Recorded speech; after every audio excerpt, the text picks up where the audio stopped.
Fala, filhotes, estão vivos? Quem fala é o professor Pedro Mendino, professor de Filosofia e Religião do Governo do Estado de Minas Gerais e da Prefeitura Municipal de Belém. Estamos aqui para mais um vídeo. Hoje vamos falar um pouquinho sobre a ética estoica, dizer não, e que depois influenciou bastante a filosofia posterior e, inclusive, até o cristianismo, com a noção de logos deles lá na física. Esse logos aí é a razão, o logos, o verbo, a palavra, que deu origem a todas as coisas, vai influenciar bastante ali até o Evangelho de João.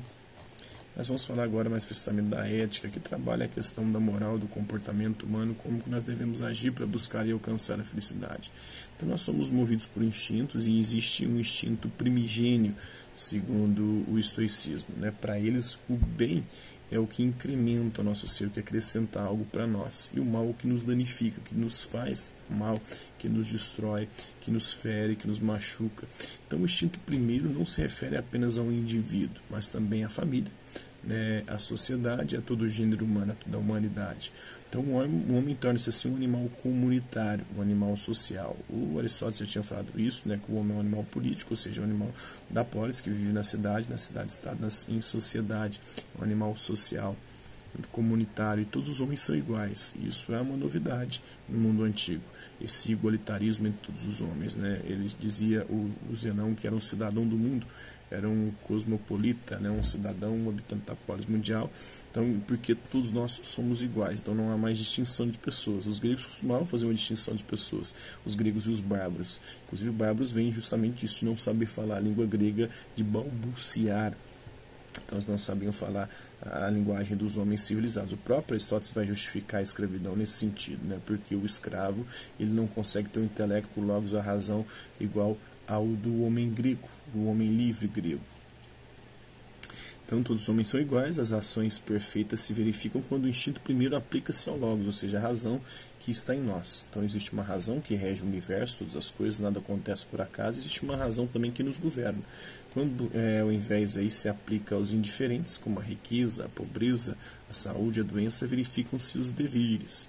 Então, quando ao invés aí se aplica aos indiferentes, o que são coisas indiferentes? Riqueza e pobreza. Não importa se você é rico ou se é pobre. Se for rico ou for pobre, tudo está de acordo com o programa do universo, do Logos que rege o universo, Deus, a natureza, Deus que é a própria natureza e que rege todas as coisas na perspectiva aí.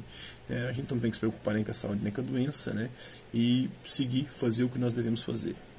Parar de procrastinar, fazer o que deve ser feito para ficar com a consciência tranquila. A felicidade consiste nisso, fazer o que deve ser feito e aceitar tudo aquilo que acontece, porque tudo que acontece tem uma razão de ser. A gente pode não compreender no primeiro momento, mas em algum momento a gente vai entender por que as coisas aconteceram como aconteceram lá na frente, e a gente vai ter uma consciência mais ampla e conseguir perceber isso. Mas ter o controle e a capacidade de mudar todas as coisas, a gente não tem essa liberdade, esse poder. Então, quando se aplica ao logos, determina aí os bens, bem em sentido pleno, apenas a virtude que é cumprir os deveres, fazer o que deve ser feito. Se você tem alguma obrigação, não procrastine, não enrola, porque quanto mais você enrola, mais você prolonga o seu sofrimento. Se você quer alcançar a paz, a tranquilidade da alma, você tem que fazer o que deve ser feito. E ele vai também defender os estoicos aí a apatia, não se apaixonar, porque tudo aquilo que nós nos apaixonamos nos faz ou nos leva a sofrer. Paixão vem do grego patos, quer dizer justamente isso, dor, doença, sofrimento. Então o que é a paixão? É uma doença que nos causa dor e sofrimento, nos faz sofrer e padecer. Então não se apaixone se você quiser ser feliz. Então eles pregam a apatia, não se apaixonar. Então a virtude aí é o conhecimento e a prática dos deveres, não é apenas o vício. Tudo aquilo que nos prende, nos escraviza, é vício e nos faz sofrer, não traz felicidade. E o principal vício é a ignorância, o contrário do conhecimento. Aqui ele está um pouco similar à moral, à ética socrática, porque Sócrates dizia que ninguém faz o mal por maldade, faz o mal por ignorância, por não conhecer o bem. Esse é o principal vício, o principal erro, o principal pecado humano. Então os males, o mal nasce das nossas paixões. As paixões, por isso apatia, não se apaixona. Tudo aquilo que a gente se apaixona, a gente vicia, fica dependente daquilo e sofre por conta daquilo. As paixões, elas ofuscam o logos, a razão que está em nós. As paixões estão relacionadas aí aos instintos, às nossas pulsões. Então as paixões são erros, ou fruto de erro.